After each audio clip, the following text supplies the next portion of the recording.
합니다. 예. 오늘은 이제 사도행전 7장의 말씀으로 그림자와 실체라는 제목으로 이제 함께 말씀을 나눕니다. 예, 오늘 본문은 스데반의 설교라 하는 그 내용이에요. 그래서 사도행전에는 총 19개의 설교문 내지는 어떤 그 연설문이 등장을 합니다. 그래서 그 모든 것을 합치면 사도행전 분량의 3분의 1을 이 연설문이나 설교문이 차지하고 있는 거예요. 비중이 꽤 큰 편이죠. 근데 그 중에서도 스데반 이 설교, 7장의 설교가 가장 길고 또 가장 중요한 그런 설교다라고 인정을 받고 있습니다. 그 내용을 보는 거예요. 근데 스데반이 왜 대관절 이 이제 대제사장들 앞에서 소위 말하는 뭐 설교, 연설이 될 수도 있을 텐데 설교를 지금 하고 있는 것입니까? 스데반이 초대교회의 뭐였죠? 예, 집사였습니다. 집사. 오늘날로 치자면 매우 이제 교회 중직을 맡은 거예요.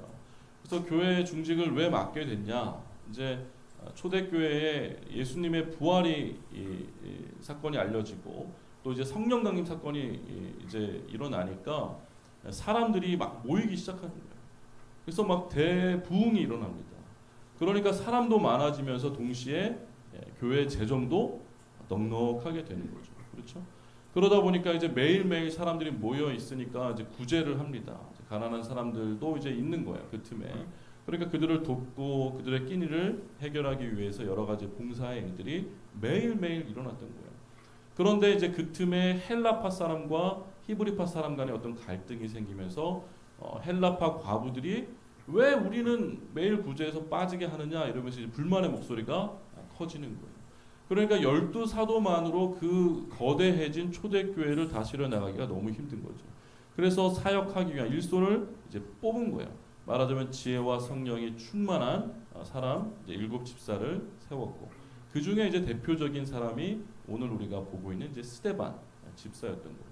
그래서 스데반 집사에게 사도들은 먼저는 이제 구제를 매일의 구제를 도울 것을 이제 부탁을 했던 거예요. 그럼 스데반 집사는 이제 매일의 구제를 열심히 아마 했겠죠. 그러면서 또 성경에 나와 있는 것은 접대를 이제 부탁을 했던 겁니다. 이제 접대라는 구절이 우리가 이제 소위 말하는 뭐 영업하면서 어떤 사람들을 접대하는 그런 개념이라기보다는 사람이 뭐 5,000명에서 10,000명 뭐 이렇게 가까이 되니까 12명의 사도로는 성도 한 사람 한 사람을 이렇게 만날 수가 없는 거죠. 그러니까 그들 각자의 필요가 있는데 이걸 어떻게 다 감당을 합니까? 그러니까 와서 도움이 필요하다, 뭐 어쩌다 저쩌다 나를 위해서 기도해달라, 뭐 이런 사람들 한 사람 다 만나야 되는 거예요. 그걸 만나지 못하니까 이제 대면해서 그들의 이야기를 좀 들어라라는 의미로 이제 접대라는 것으로 이제 그 일을 맡겼고 또 이제 또 구제의 일들을 맡겼는데 그 구제의 일이 또 다른 사본에는 어떤 재정적인 일을 돕는 거. 우리 이제 여기 재정 장로님도 계시고 또 재정부원도 계시는데. 예, 돈이 막 교회에 쌓이다 보니까 그 재정적인 일을 돕는 것을 이제 하게 하기 위해서 이제 집사를 뽑았단 말이죠. 그런데 그것만 하는 게 아니에요. 누구나 다 그런 사역을 하면서 동시에 언제든 어디 가서든 누구를 만나든 예수 그리스도가 부활하시고 그가 우리를 구원하시게 오셨다는 것을 계속 증거하면서 다녔던 거예요. 전도하면서 다녔던 거예요. 스데반 집사가 여기저기 계속 전도하면서 다니다 보니까 이 유대교의 뿌리가 깊은 자들이 예수를 못 박아 죽였던 자들이 이 스데반 집사가 이제 눈의 가시가 된 거예요. 눈의 가시가 되어서 이제 그를 붙잡아서 이제 어떻게 해보려고 지금 이제 재판에 세운 거죠. 그리고 거기에서 이제 스데반이 자기 자신을 변론하기 위해서 자신이 이 붙잡힌 재판에서 무죄 선고를 받기 위해 증언하는 것이 아니라 오히려 그 자리에 서서 자기를 변론하지 아니하고 오히려 예수 그리스도를 거기서도 또 증거하는 거죠. 또 증거하는 그 설교의 내용이 오늘의 내용이에요. 그 설교의 내용의 핵심은 너희가 예수 그리스도를 하나님이 보내신 예수 그리스도를 잡아 죽였다. 이 이야기를 합니다. 바로 모세를 이스라엘 백성들이 거절했던 것처럼 바로 너희가 많은 선지자들을 거절했던 것처럼 하나님이 보내신 예수 그리스도를 너희가 거절했다. 너희가 못 박아 죽였다. 지금 이 이야기를 하는 겁니다. 그래서 이제 구약의 내용들을 쭉 이제 훑으면서 이야기하다가 이제 오늘 본문에 이르러서는 이제 모세의 이야기를 하는 거죠. 그래서 17절 말씀 보시면 우리 한번 같이 읽어보겠습니다. 17절 시작. 하나님이 아브라함에게 약속하신 때가 가까움에 이스라엘 백성이 애굽에서 번성하여 많아졌더니 그렇습니다. 애굽에서 번성하여 많아졌습니다. 애굽, 이집트에서 번성했습니다. 왜 이런 일이 일어났습니까? 요셉이 형들에게 외면당하고 그래서 종으로 팔려왔죠. 팔려와서 여기서 이제 어떻게 하다가 우여곡절 끝에 총리가 됐어요. 총리가 되고 가족을 만나면서 이제 이스라엘 땅에 살고 있는 가족들, 자기 아버지 야곱과 그 형제들을 다 초대합니다. 그렇죠? 야곱의 12아들이 있었잖아요. 그 형제들을 다 초대해요. 그래서 약 한 75명 정도가 애굽에 내려왔습니다. 그리고 나서 시간이 지났어요. 그러니까 그 다음 절에 보니까 요셉을 알지 못하는 새 임금이 애굽 왕위에 올랐어요. 그러니까 요셉이 총리로 있을 때 초대받았는데 이제 요셉도 하나님 품에 안기고 이제 그의 자손들이 계속해서 이제 번성하게 되는 겁니다. 그러니까 이제 이집트에서 봤을 때 이집트에 새로 세워진 그 바로 왕이 보니까 이게 뭐야? 이 우리 민족도 아닌 이방 민족 애들이 왜 이렇게 그냥 떵떵거리면서 잘 살고 있는 거야? 아주 그냥 기름지게 그냥 다 그냥 자식도 많이 낳고 살고 있는 거예요. 그러니까 이제 이들을 보기에 나의 민족으로 느껴지는 것이 아니라 저 이방 민족들 저놈들 말이야 하면서 눈엣 가시로 여기는 거예요. 그래서 이 이스라엘 히브리인들을 배척하고 거절하게 되는 겁니다. 그래서 이들을 노예로 삼는 거죠. 그래서 이제 허드렛 일, 험한 일을 시키는 거예요. 그 와중에 무슨 일까지 생기냐면 이제 영아 살해까지. 이들의 씨를 말려버리겠다. 그러면서 이제 이들의 민족들의 어떤 나는 아기들을 다 죽여라라는 이 참혹한 명령을 바로가 내리는 거죠. 그 틈에 모세가 난 것이고 거기에서 이제 모세를 살리기 위해 강가에 뛰었다가 누가 그 모세를 데려갑니까? 바로의 딸이 데려가는 거죠. 그래서 모세는 바로의 딸의 아들이 된 거예요. 바로의 아들이 아니고 바로의 딸의 아들이 되었어요. 그렇게 성경은 지금 기록하고 있습니다. 그리고 나서 이제 이 사람은 이제 우리가 잘 아는 것처럼 왕궁에서 정말 대단한 교육을 받았죠. 어떤 지혜로운 어떤 교육도 많이 받았을 것이고 무예도 아주 출중한 무예도 배웠을 것이에요. 그런데 이제 여러 이제 학자들의 해석을 보면은 성경에는 구체적으로 기록하고 있지 않지만 모세는 자기가 이집트인이라고 생각하고 컸다가 어느 순간 히브리인들 그렇게 경멸하던 히브리인들을 속에 들어가게 된 어떤 그 날이 있었는데 그 틈에 누군가의 만남, 어떤 랍비의 만남이라는 어떤 그런 만남을 통해서 자기가 히브리인이라는 것을 전해 듣고 거기에 대해 굉장히 고민과 갈등에 사로잡혀 있다가 그거를 극구 부인하면서 히브리인들을 저주하는데 어느 순간 애굽 사람이 히브리인을 괴롭히고 있는 걸 본 거예요. 그런데 그전엔 그것이 당연하다고 생각하고 있었는데 내가 히브리 혈통이라는 말을 듣고 갈등하고 있는 그 찰나에 애굽 사람이 히브리인을 괴롭히고 있는 걸 보니까 갑자기 참을 수가 없는 거예요. 저 사람을 괴롭히는 그 애굽 사람을 가만히 둘 수가 없는 거예요. 막 그래서 이제 무예를 이제 배웠잖아요. 왕궁에서 자랐으니까 얼마나 대단한 무예를 배웠습니까? 그러니까 웬만한 사람은 모세를 당할 수가 없었겠죠. 가서 그냥 한 방에 말하자면 어떤 특정 무술로 딱 내리치니까 죽은 거예요. 이 사람. 그리고 나서 모세는 생각한 거죠. 하나님이 나를 이 민족을 구원하기 위한 도구로 쓰겠거니. 그리고 이스라엘 백성들도 그렇게 생각하겠거니 라고 생각하고 있는데 그 다음날 이스라엘 백성끼리 싸운 거죠. 그래서 가서 말리는 겁니다. 니네 왜 동족끼리 싸워? 그러지 말아라. 그랬더니 뭐라고 얘기합니까? 성경에 어제 그랬던 것처럼 우리도 죽이려느냐? 하면서 이야기하는 거예요. 그래서 27절에 보니까 그 동물을 해치는 사람이 모세를 밀어뜨려 이르되 이 밀어뜨린다는 것은 거절했다는 거예요. 저리가 거절했다는 거예요. 밀어냈다는 거예요. 그러니까 요셉의 형들이 요셉을 거절하여 팔아치웠던 것처럼 이 바로가 이스라엘 백성들을 거절하여 그들을 종으로 삼고 영아 살해까지 해서 그들의 씨를 말리려고 했던 것처럼 거절을 했다는 거예요. 지금 그런데 이스라엘 백성들도 그들을 구원하려는 마음을 먹고 있는 모세를 거절하고 있다는 거예요. 밀어뜨렸다는 거예요. 그러면서 우리가 너를 관리나 재판장으로 우리가 세웠냐? 저리 가라! 이렇게 하는 거죠. 그래서 이제 모세가 도주합니다. 미디안으로 도주해서 40년이 지나고 하나님께서 그를 떨기나무 가운데 부르셔서 다시 이제 그 민족을 구원하라는 그 메시지를 주시는 거죠. 그때 이제 35절 말씀 보니까 35절 같이 한번 읽어봅니다. 시작.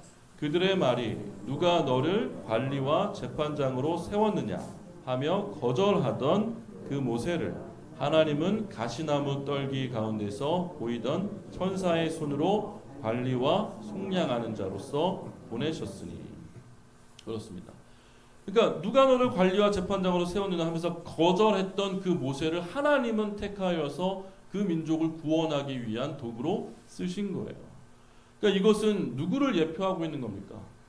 이스라엘의 모든 이 거절의 역사들은 요셉이 거절받고 또 이스라엘 민족이 애굽 땅에서 거절받고 또 모세가 구원코자 하는 마음을 가지고 있었지만 그 백성들에게 또 거절받고 하는 이 모든 것들이 사실은 예수님이 당하신 거절을 예표하고 있는 거예요. 예수님도 고향 땅에서 거절당하셨습니다. 예수님은 자기를 믿는 하나님의 백성들에게 거절을 당하셨어요. 민족의 지도자들뿐만 아니라 종교 지도자들에게도 거절을 당하셨어요. 심지어 자기가 함께했던 동거동락했던 12 제자들에게도 거절당하고 베드로도 3번이나 부인한 거예요. 그 일을 예수님의 몸소 다 당하셨죠. 그럼에도 불구하고 예수님은 그 민족을 구원하기 위해서 모세가 이스라엘 백성들이 모세를 거절해도 모세가 이스라엘 백성들을 구원하기 위해서 자신의 모든 인생을 들여서 그 구원의 길, 광야의 길을 갔던 것처럼 예수님도 그 백성들이 자기를 거절하지만 자신의 인생을 들여서 자신의 생명을 들여서 그 구원의 길, 십자가의 길, 그 골고다의 길을 예수님이 가신 거잖아요. 그 예수님을 예표하는 게 오늘 이 구원의 역사, 이 모세의 이야기, 모세의 출애굽의 이야기, 이 모든 이야기가 사실은 예수님의 구원의 이야기를 예표하고 있는 것이다 라고 말하는 겁니다. 그래서 그림자와 실체라고 했을 때 모세는 그림자예요. 모세의 이야기를 보면서 이제 예수님의 이야기를 보아야 한다는 거죠. 근데 지금 스데반은 그 말을 이스라엘 백성들에게 하고 있는 거예요. 바로 당신들 지금 보세요. 당신들 지금 모세를 믿죠. 그런데 모세를 거절했던 이스라엘 백성들 당신 알고 있죠. 그걸 어떻게 생각합니까? 이스라엘 백성들 잘못했죠. 시간이 지나고 나니까 모세가 정말 위대한 우리 민족의 지도자 아니었습니까? 모세를 잘 따랐어야죠. 그렇죠. 당신도 그렇게 생각하고 있잖아요. 그런데 모세와 같은 자가 바로 이 예수 그리스도인데 지금 예수님에게 당신은 어떻게 했습니까? 지금 당신들 거절하고 있지 않습니까? 그런데 시간이 지나고 보십시오, 여러분. 모세에게 그런 것처럼 예수님도 예수님을 거절한 당신들의 죄를 나중에 깨닫고 후회하게 될 것입니다. 그러니까 그것을 제발 좀 깨달으세요 라고 이야기하고 있는 것이죠. 우리도 그러한 오류에 빠지면 안 되겠죠. 여러분 예수님을 다 믿으십니까? 여기 교회 예수님 거절하시는 분 혹시 손들어서 의사를 표현해 주시면 감사하겠습니다. 있으십니까? 예? 없어요? 없으시네요. 참 놀랐습니다. 감사한 일입니다. 박수 쳐드리고 싶은데 그런데요, 이게 이제 오늘날로 오면 얘기가 조금 달라지는 거예요. 우리는 당연히 교회 안에서 예수님을 거절하는 자들이 한 명도 없어요. 그런데 사도 바울은 디도서 1장 이제 1장에 보시면 마지막 절에 뭐라고 이야기하냐면 여호와를 시인하지만 육신으로는 부인하는 자들이 있다는 겁니다. 정확하게 제가 읽어드리면 하나님을 시인하나 행위로는 부인하는 자들이 있다는 거예요. 그러니까 교회 안에 하나님을 거부하고 하나님을 거절하는 사람, 예수님을 밀쳐내는 사람은 없어요. 입으로는 다 시인하는 거예요. 그러나 행위로 거절하는 사람이 있다는 거예요.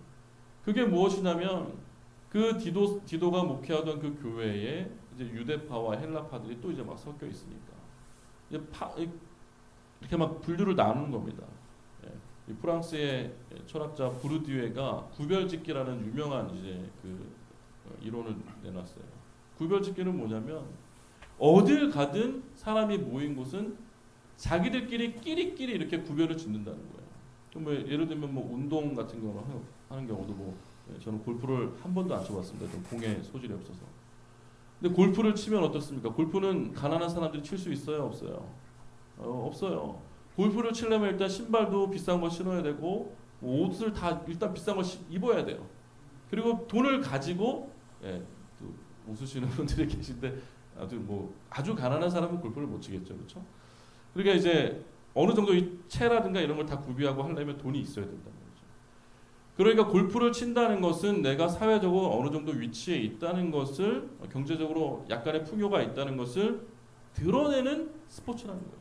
그렇게 자기들끼리 모여서 골프를 치면서 그렇게 구별을 짓는 거예요. 골프를 치는 사람과 치지 않는 사람. 그래서 골프를 치지 말라는 얘기는 아닙니다. 근데 교회도 마찬가지예요. 어떤 직분 맡은 자, 어떤 무엇을 뭘 맡은 자들, 특히 오늘로 치자면 새벽 예배 나오는 자들, 그렇죠? 또 뭐 교회를 위해 어떤 봉사하고 헌신하는 사람들, 뭐 이렇게 하면서 자꾸 구별짓고 편을 나눈다. 근데 교회도 마찬가지예요. 이때도 그랬죠. 디도가 목회하던 교회에도 할례를 받은 사람이 있고 할례를 안 받은 사람이 있는 거예요. 그러니까 어떻게 하나님 믿으면서 할례도 안 받고 하나님 믿는다 그래? 그렇게 해서 구원이나 받겠어? 하면서 막 서로 막 편을 가르면서 싸우는 거죠. 그러니까 입으로는 다 하나님을 시인하지만 그들의 행위로는 하나님을 부인하고 있는 거예요. 어떻게 할례도 안 받고 구원을 얻겠어? 어떻게 저 헬라 민족들이 하나님의 구원을 받겠어? 아유, 저 지저분한 것들 하면서 입으로는 하나님 믿는다고 하지만 그들의 행위로는 예수님을 부인해내는 거예요. 우리도 그럴 수 있다는 거죠. 우리가 누구도 예수님을 안 믿는다고 말하는 사람은 이 안에 없습니다. 하지만 우리의 행위로 예수님을 우리가 부인할 수 있다는 겁니다. 우리 안에 어떻게 교회 다니면서 새벽 예배도 안 나오냐. 그렇게 말하기 전에 아파하는 마음으로 그들을 위해 먼저 기도할 수 있는 우리가 되었으면 좋겠어요. 이 청년부실에 내려오니까 어떻게 하나님께 예배 드리는데 이렇게 답답하게 하고 좀 청소 좀 하고 깨끗하게 하지. 뭐 이런 얘기를 우리가 할 수 있잖아요. 그런 얘기를 하기 전에 우리가 먼저 관심 갖고 또 기도를 해주고 그렇게 해야 되는 거예요. 또 어떤 분들은 아니 교회에서 중직을 맡았으면서 교회에서 뭐나 맡았으면서 어떻게 그 맡은 사람이 그렇게 할 수가 있어? 자격도 없어. 이러면서 서로를 계속 깎아내리고 편가르고 이렇게 구분짓는 그런 일들이 교회 안에 계속 있는 거예요. 근데 그들은 다 입술로는 하나님을 믿는다고 말하는 거예요. 예수님을 믿는다고 말하는 거예요. 그러나 행위로는 예수님을 부인하는 그런 삶을 살게 되는 겁니다. 그러나 어떻습니까? 이 히브리서 믿음장에 가면은 이 모세를 놓고 이렇게 말합니다. 모세는 바로의 딸의 아들이 되는 것을 거부했다. 믿음으로 거부했다라고 합니다. 모세는 자기를 부인하는 그 이스라엘 민족들을 구원하기 위하여 자기는 뭘 부인했냐면 바로의 딸의 아들이 되는 걸 부인하고 그 민족을 구원하기 위해서 자기를 부인하는 자들을 위하여 자기의 인생을 완전히 거기에 드린 거죠. 예수님도 마찬가지예요.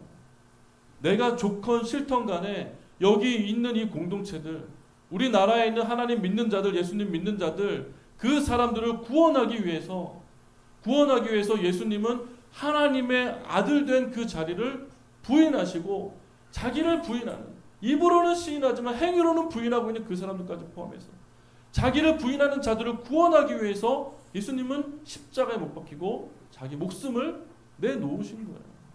그러니까 우리가 함부로 형제를 미워하거나 형제를 구분짓거나 또 형제를 판단하고 정죄하는 그런 일들은 우리가 하지 말아야 합니다. 주의해야 하는 겁니다. 물론 그들을 예수님께로 잘 이끌기 위해서 그래도 새벽 예배 나와야지, 뭐 어떻게 해야지 이렇게 권면할 수는 있어요. 그런 것까지 어떻게 다 부인합니까?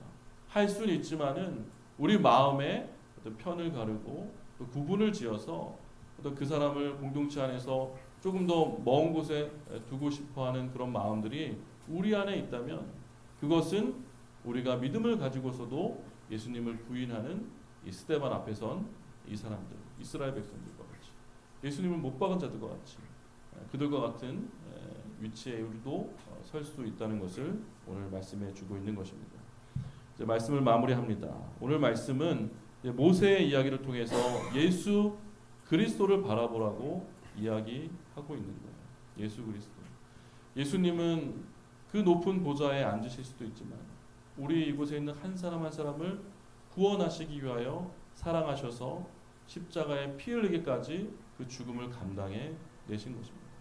내가 참 마음에 두고 품을 수 없는 그러한 사람들조차도 구원하기 위해 예수님은 죽으신 거예요.